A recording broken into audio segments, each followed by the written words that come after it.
One for hip hop and R&B. This is the B2C team. My name is Jenny Boom Boom. DJ Michi is here with me. Hello there, Michi. Good morning. Today we have Superintendent of Hartford Public Schools, Dr. Leslie Torres-Rodriguez. How are you? I am doing okay, taking it one day at a time.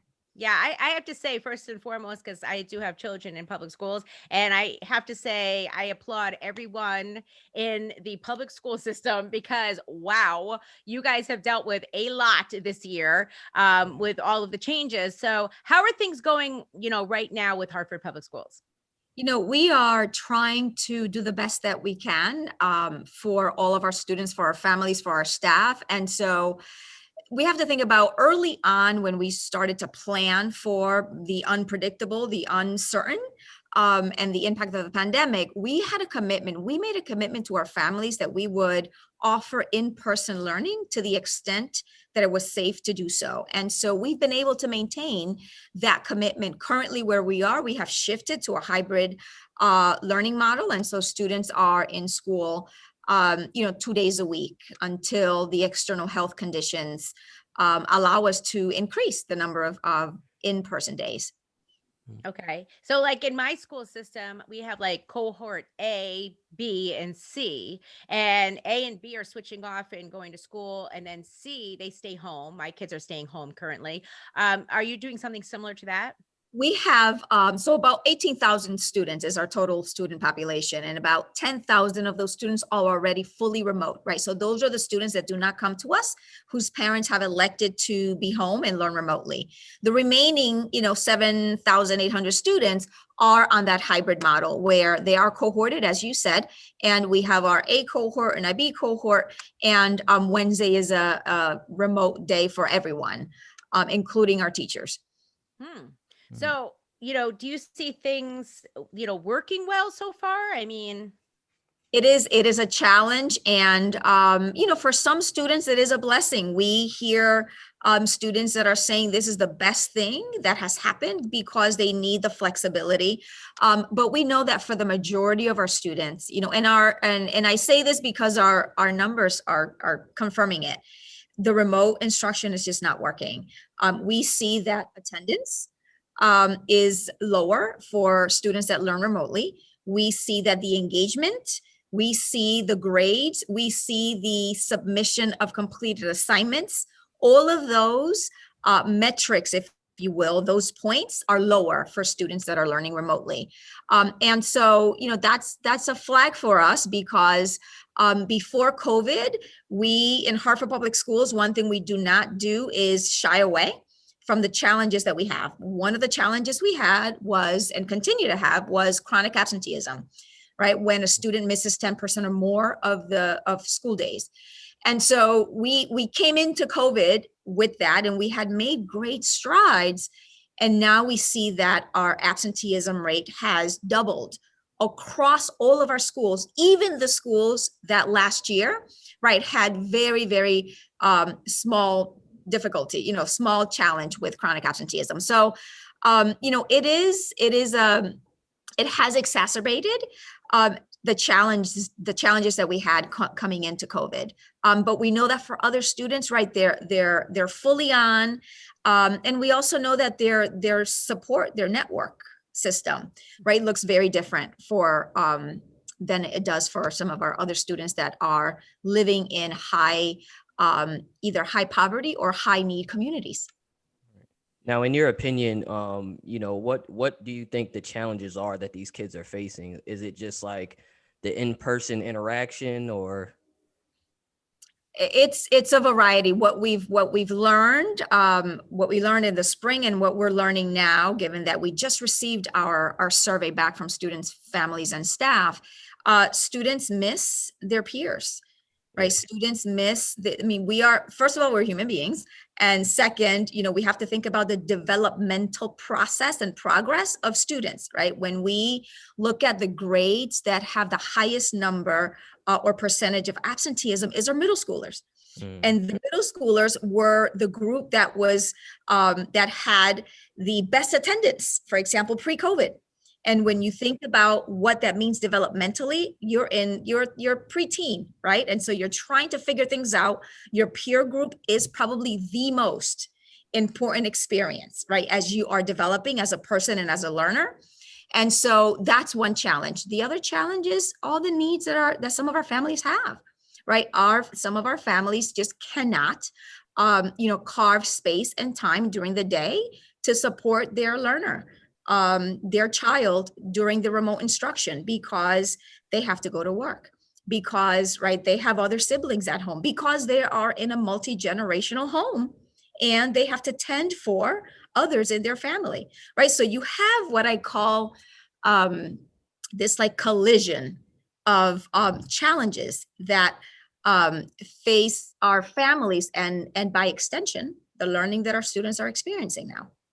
Right. Wow. I have to say, everything you just said to us really surprised me, because especially with the attendance, I would feel like it's easier than ever to get your kids onto the computer to attend school. What I do understand is the carving out the workspace. I absolutely understand, even in my situation, I have a fourth grader here. I have no idea how to do fractions anymore. And he keeps asking me how to do fractions and I don't know, but I do have my older daughter here to help out. Thank God, so, what we're doing right now seems to be working. Is it very challenging? It's extremely challenging. So everything you just threw in the mix there, that makes a lot of sense that these kids are really struggling.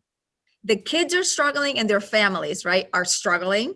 And, we have to make sure that we provide our meals to our students, right? I'm now thinking about, okay, team, did we have, did we double the meal supply tomorrow that's going out because we have a snowstorm coming, right? And we're in cohorts. And we need to make sure that the kids that were coming to school just Monday and Tuesday in that cohort have the meals that they're going to need, not only for the snow day, but throughout the weekend. Right. So these are all of the things, Jenny and DJ Michi, that we have to solve for, on top of supporting our teachers so that they can feel that they have the knowledge, the skill, and the disposition, right, to do the unthinkable, which is, on one day I'm going to do remote because I'm in quarantine or my class has been quarantined. And the next day I'm gonna, be in person. Oh, and the next day I'm gonna probably have to do it tandem because half of my kids are here and half are home. Right. This is, a lot that we are asking of everyone. And I am in admiration, continuous admiration of what our staff, our teachers are able to do every single day. So, Dr. Torres-Rodriguez, I know in my situation, I'm receiving emails daily for the school system where I live saying that there are positive COVID-19 cases. And you brought this up, teachers have to quarantine. I know even with my, son's class, he sees his teacher home one day with all the students and they're back in quarantine again, So that must be extremely challenging too. I mean, that's got to be crazy because you have to, trace every single person that this person came in contact with every time there's a positive case, correct? That is challenging, and it's continuous, right? It's like this cycle and circle that we continue to go through. The one thing that I will tell you that we did early on in the summer was we tried to prepare for it. So we said, we're going to hire a contact tracing nurse. So this is on top of all the nurses that we have one person specifically dedicated to do contact tracing and is going to partner with the health director, for example, the local health director. We now have 2 nurses. We have to hire a second nurse, right, to just make sure that to the extent possible, we do the tracing as fast as we can so that we can isolate quickly, quarantine quickly, and then get back, right, to work, if you will, to instruction, to delivery of the program as fast as we can. But what we have seen now that we shifted to hybrid is a quick decrease in the number of cases. First of all, the majority of our cases are outside of school. If we look across our numbers, 10% of our cases have happened in school. 90% of them are outside, are from because of like social interaction, correct? Family, right, outside of school. And so, that has implications too, right? That means that what we're doing internally with our mitigations, it's working. So kudos to all the staff, because there were a lot of pain points at the beginning. Why are we doing all these mitigations? This is why, right? Because in the long run, right, if we stay true to our safety mitigations, we'll be able to, right, keep more kids in. We now have no more than 30% of our students in school. That means that's it. No more than 14 students in a classroom in person. And the average number of students in a classroom across the district is 9. So there is ample opportunity to have that 6 feet of distancing while keeping your mask on, disinfecting, and doing all the other mitigations. So have, teachers, have they come to you and, said it all that they feel really worried about teaching? Absolutely. I have heard it, seen it, read it, felt it. When I visit classrooms, I visit schools, I make it a point to visit every week. And I see it and I feel it, and they're trying. And that's one of the biggest challenges, Jenny, is balancing the need to support our staff and make them whole while doing that for the families who I also get the phone calls and the emails, and who stop me at, Seatown when I go buy, my root vegetables, and in tears say to me, I'm going to lose my job again, and I'm going to be homeless again. If my kid does, my 5 kids, right, whatever, can't go to school every day. Right. So those are real challenges impacting. Oh, and my teacher saying, oh, and my district just closed. My district just went remote. And I'm saying, yes, and I don't have any more remote, learning assignments. Right. It's an everyday push and pull. I can only imagine, it's awful. But, you did mention the remote thing, and I just want to confirm with you, Dr. Torres-Rodriguez, that these kids will never have a snow day again, will they? So we planned so that they don't have a snow day and we're remote. We sent all of that communication home. I'm gonna tell you right now, and this is probably gonna go public, so people are gonna probably hold me to that. So I'm looking at whether there will be an impact on power lines, right? And whether there will be an impact on connectivity, because without electricity, we cannot connect to the devices. Yeah, right? My son's been begging for that to happen, just letting you know. So to what? To actually have a snow day, or to just lose power, and he doesn't have to actually have the snow day. Yes, because I told these kids when all of this was, everything was starting to fall apart. I said, watch, you kids are never having a snow day again. You guys are learning from home no matter what for the rest of your lives. No, we planned for that. It's the issue with us here. So we bring kids in from 67 different towns, right? So because we're a school in a district of choice. And so we have to think that, in, I don't know, the Bark Hampstead, for example, right, might have a loss of power. And that means that either those students might not be able to access, but what about the teacher, right? If we say that we're going to be learning remotely, and a teacher in their town, we have teachers that live in Mass, right? They lose power over there. That means that those kids, right, have to learn asynchronously, have to learn on their own, right? So there are all these other nuances that we have to think through and problem solve for.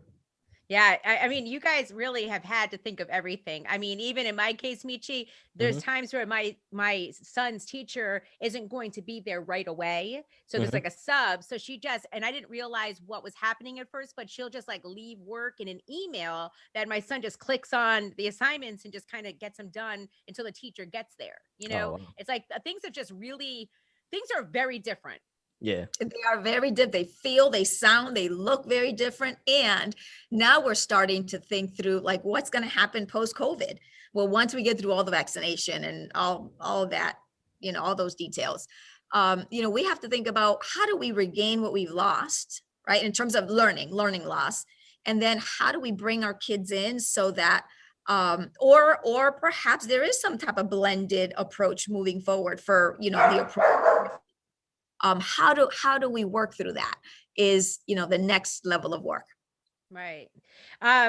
So I guess because of the challenges that you're facing, you guys are just not going to go remote. You're going to stay the course as long as you possibly can. Absolutely. We are, especially now that when we look at our numbers, and the health director and I were having this conversation, the numbers were in the red, right? Hartford and many others around us are in the red. However, the numbers in the district, the positivity rate is around 3%. And so it's a very, very different positivity rate. And so we're going to look to bring kids in as soon as we can. And those conversations, we're beginning to start to think, we're thinking about that, but we'll probably look to do that, later on in January, and probably start a phased in approach with the younger grades. Mm. So I want to ask you this, and maybe you don't know the answer yet, but a lot of folks, of course, are speculating like this with the vaccine here now in Connecticut. I know that most of us, the general public, will not be receiving this vaccine until probably early summer, at the earliest. But will this be, do you think, in your opinion, be a criteria of attending school again? Well, I know that like with immunizations, we can't mandate. There are choices that parents, and rights that parents have. And so we're going to have to think through that. The same thing with staff, right? To mandate a vaccination. I don't know that we certainly can't do it as from an employer stance. And so, outside of that, I know that, when I think about the phase, who has access or will, what's the criteria or who comes first, right, to have access? When I think about public education, it is an essential service. Not, of course, not as healthcare workers within the context of a pandemic, but my goodness, I would offer we are very close second to having access to the vaccine. Right. And so that's advocacy that we're going to do so that it is available to our staff. Then we have to think about, I play it all in my head already, Jenny Boom Boom. I'm thinking, okay, so do we have it here in our schools so that we can make it, as accessible as possible to those that want it? Do we have to think about when? Because if there's a side effect, that means that they might be out of school for a couple of days. And are we going to have enough substitutes to allow for that? Right. So all of these dominoes, begin to move. Mm. And I just wanted to let you know that me and Michi actually read an article the other day. I sent it to him because, he's very worked up about the vaccine. And I mean, I think a lot of people are, they're a little nervous about the vaccine. I mean, honestly, but there was an article that did come out that said, yes, your employer can fire you if you don't get this vaccine.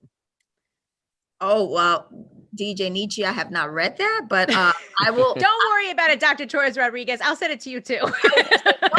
know that we are working closely with our legal team, and this is why it's funny because some of my colleagues in this spring they were saying, well, the pandemic, 1 year, and it's going to be all over, and the vaccine, and then we're going to get back to normal. So 1 year disruption. I'm thinking 1 year disruption. No. We're in it for a little longer than that. And because even after the vaccine comes, they said that we still have to social distance and wear masks because not everybody's going to have it right away. And so it's going to be, we're in this for the long haul. Yeah, completely changed who we are, right? And how we interact. And I fully agree. I mean, so what can we do here to help out? Because you mentioned all the challenges that families are facing right now and students are facing with everything that's going on. How can we, as a community, help out with the Hartford Public Schools right now? So, one is the reminder to our youth that we are here, right? So we miss them, and we know it's hard, and just oftentimes just a reminder to check in. We want to help. We not only have the basic needs here, we have the food available, we have mental health supports available, we have counseling for students and their families through telehealth. All of those pieces we can support with at no cost. If there are other needs that the families have, food and clothing, and we have our partners that we can connect. We just need to know. So do we contact the school directly? I mean, there's a lot of families that are now facing challenges that they have never faced before. So these programs are new to these families. So how do they go about getting it's our involved? Welcome Center, right? So Welcome Center is at 860-695-8400 or on our website, and we will take it from there. Every school has a family and community support provider, but we also have a hub at our, at our central office, which is our welcome center. And we are connected to our amazing partners. I consider us in Hartford to be what I call asset rich to some degree when it comes to community partnerships.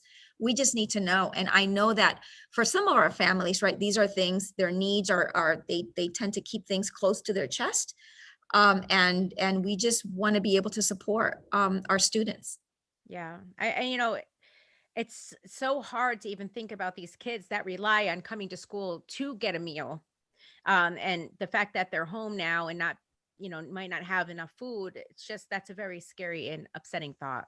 It is, that's what we lose sleep over, and which is why, right? So today is Tuesday. That means that our Monday, Tuesday cohort is going home with, right, a bigger bag, if you will, of meals because of, the pending snow.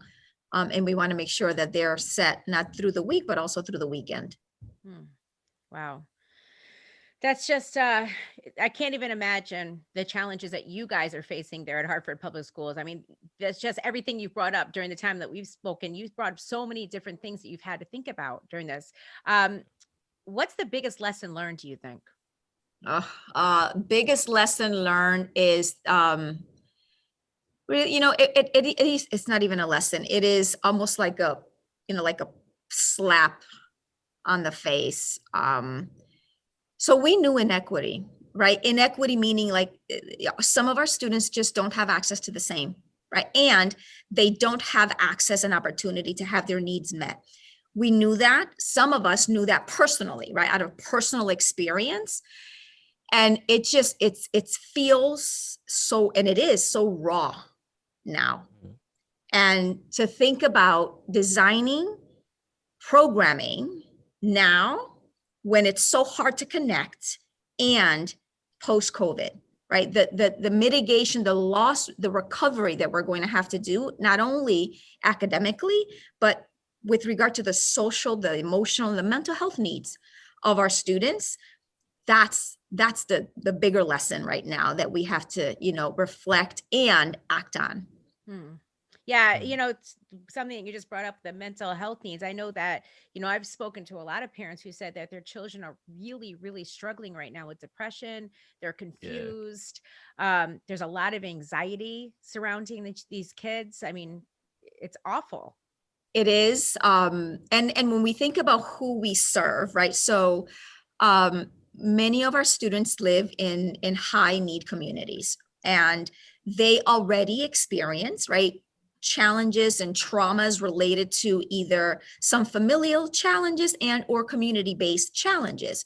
And so we overlay, right, COVID, the pandemic, and the impact that is having on their learning, their ability or inability, right, to extend and socialize with their peers. That's a lot going on for, the 8-year-old mind, if you will, or, the 12-year-old. And add to that the fact that 55% of our students are learning, are Hispanic. And so 20% of our students are learning a second language. So there's a lot. There are a lot of layers to what we have to address, which is why partnerships are so important for us, because we know that we can't do it alone. Right. All right. Well, give us the information for the Welcome Center one more time for families that are facing these challenges and need some help, somebody to talk to. Yes, 860-695-8400, our Welcome Center in multiple languages. We're